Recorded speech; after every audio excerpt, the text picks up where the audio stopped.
وَرَبُّكَ الْغَنِيُّ ذُو الرَّحْمَةِ، اور آپ کا رب تو غنی ہے، اسے کسی کو عذاب دے کر کوئی اس کو فائدہ نہیں، اور کسی کی بندگی سے اور اطاعت سے اس کا کوئی رکا ہوا کام نہیں ہے کہ جو بن جائے گا، وہ تو غنی ہے، ذو الرحمہ، رحمت واجہ ہے۔ ان یشاء یذہبکم، اور اس کی شان یہ ہے کہ وہ چاہے تو تم سب کو لے جائے، ختم کر دے، وَیَسْتَخْلِفْ مِن بَعْدِکُم مَا یشاء، اور تمہارے بعد جن کو چاہے وہ لے آئے، ایک نئی مخلوق لے آئے، ایک نئی سپیشیز لے آئے، ایک نئی نسل آدم پیدا کرتے۔ اللہ کا اختیار مطلق ہے۔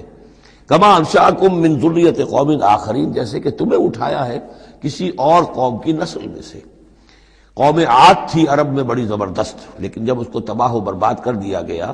تو انہی میں سے جو لوگ چند ساتھی اہل ایمان تھے حضرت ہود کے، وہی لوگ وہاں سے ہجرت کر کے چلے گئے، اور ان کے ذریعے سے پھر سمود کی قوم جو ہے وہ انہی کے ذریعے سے وجود میں آئی۔ پھر سمود کو بھی ہلاک کر دیا گیا، تو پھر ان میں سے جو اہل ایمان تھے وہ کہیں چلے گئے ہجرت کر کے، تو ان سے ایک اور قوم وجود میں آ گئی۔ تو فرمایا جیسے تمہیں بھی ہم نے اٹھایا ہے اور قوموں کی نسل میں سے، اسی طریقے سے ہم تمہیں ہٹا کر کسی اور قوم کو لے آئیں۔